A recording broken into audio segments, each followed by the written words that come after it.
Pues el tema del taller era la cuestión de las violencias, entonces nos ha sorprendido un poco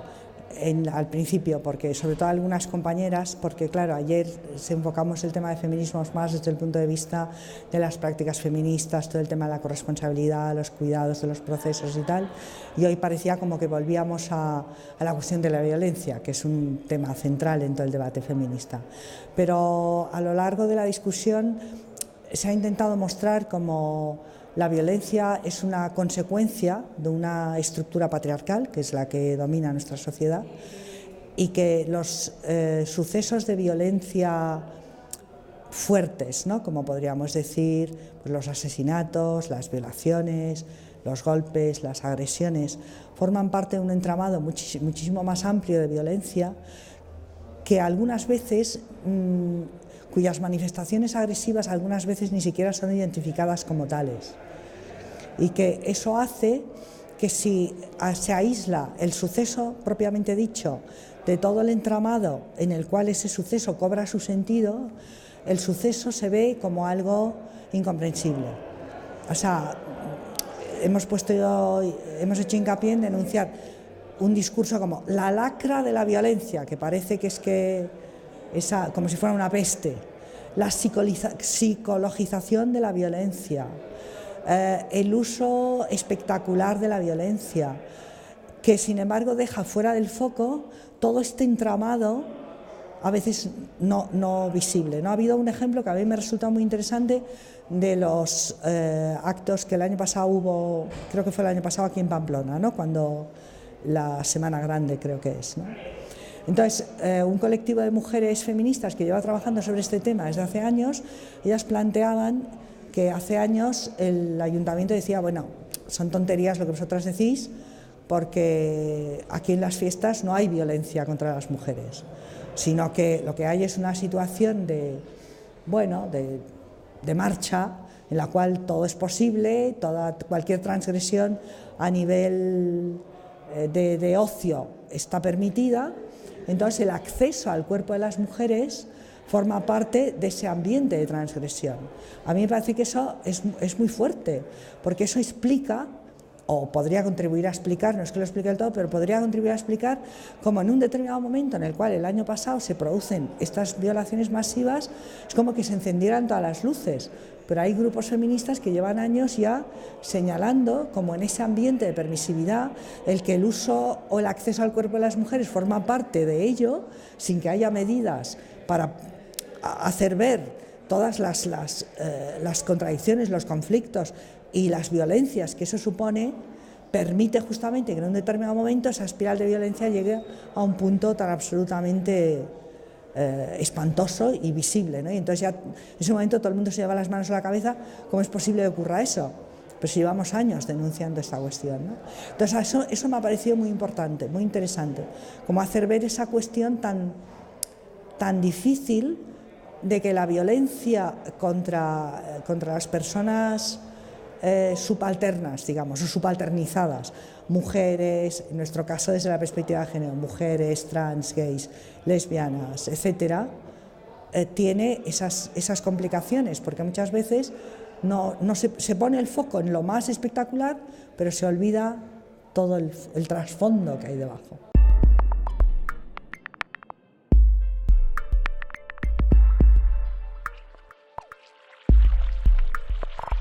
Podríamos partir del famoso eslogan que nos gusta tanto de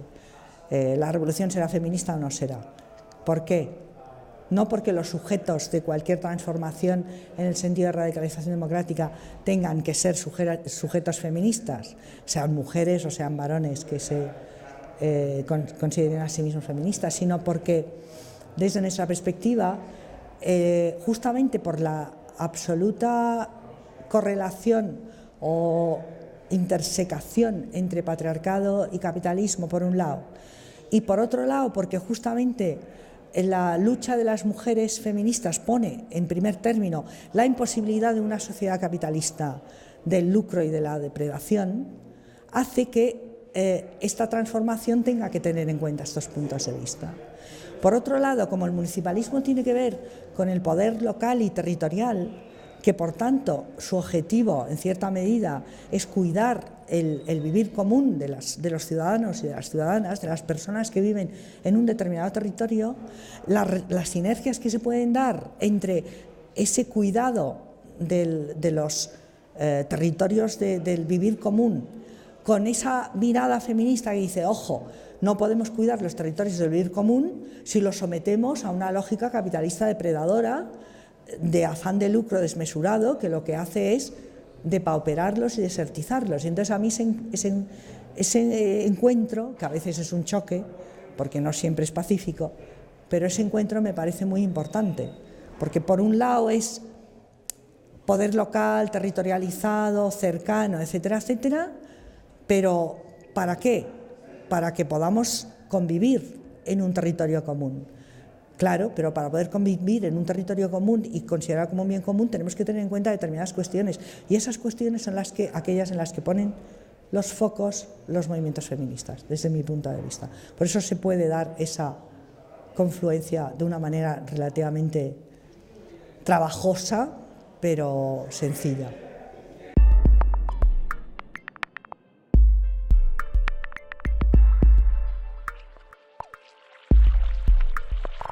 Que a lo mejor en un primer momento estuvo bien, porque ponía sobre el tapete la cuestión, ¿no? O sea, ponía sobre la mesa el tema de feminización y tal y cual. Pero a muchas de nosotras nos parece demasiado superficial el término, porque, claro, parece dar la sensación de que basta con eso, como con poner las cosas de mujeres en primer plano y poner a los cuerpos de las mujeres delante de las cámaras para que la feminización de la política ya está vista. Pues no, porque, claro, las políticas feministas no solamente implican cuestiones de mujeres y cuerpos de mujeres, implican desarticular los procesos de construcción de una masculinidad heteropatriarcal, depredadora, productivista, violenta, dominadora. O sea, implica mucho más que todo eso. Por eso nos gusta más hablar de políticas, de prácticas políticas feministas, que de feminización, que parece feminizas y todo queda igual. Pues no.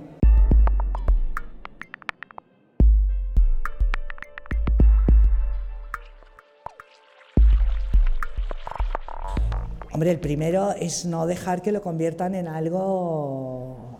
funny, ¿no? En algo sexy, en algo... O sea, hemos pasado de que hace a lo mejor 15 años y ya el feminismo estaba pasado de moda porque habíamos conseguido la igualdad, a un momento en el cual parece como que es sexy ser feminista. Y es como, a ver, estamos hablando de cosas muy serias, ¿no? Porque afecta a las vidas prácticamente de toda la población, no solamente de las mujeres. Entonces, ahí a mí me parece que uno de los retos es, oiga, estamos hablando de cosas muy serias, no solamente de... Quizá otro de los retos es transversalizarlo, o sea, hacer ver toda la potencia que tienen las luchas feministas y las prácticas feministas para transformar una determinada sociedad. Otro de los retos es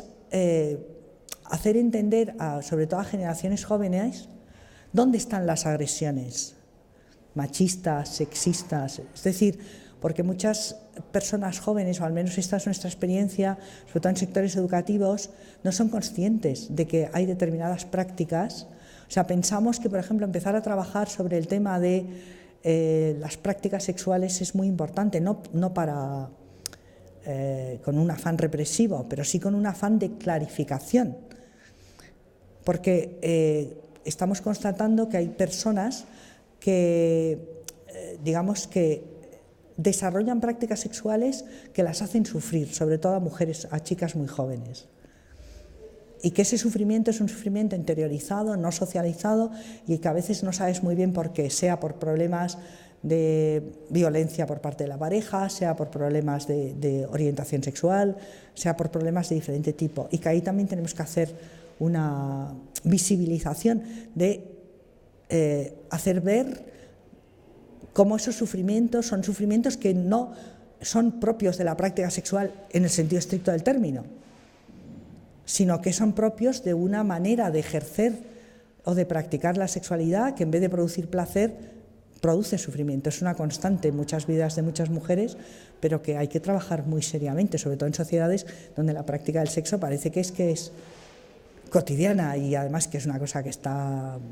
bueno, pues que está muy bien y que todo el mundo quiere, ¿vale? Pero, porque además ahí estamos constatando, sobre todo, como digo, en educación, que produce un efecto como de rechazo. O sea, chicas que con 14, 15, 16 han tenido vidas sexuales relativamente promiscuas, pero que les han generado sufrimiento psíquico y que con 30 años o 20 y tantos o 30 o 30 y pico rehuyen las prácticas sexuales y por tanto se niegan a sí mismas una de las fuentes de placer y de goce que hay en la vida. Entonces, claro, eso es un tema que hay que abordar, que hay que tratar, porque no es la práctica de la sexualidad en sí misma la que produce ese efecto, sino justamente esas connotaciones que tiene en situaciones en las cuales la persona no es capaz de identificar algo como una agresión, porque no lo ve, simplemente lo sufre, pero no es capaz de identificarlo. Entonces eso me parece también un tema. Bueno, todo eso son cosas que han salido a lo largo de la mañana. Ha sido muy rico el taller y las conclusiones, bueno, hay que elaborarlas un poco más, pero yo creo que ha estado muy interesante.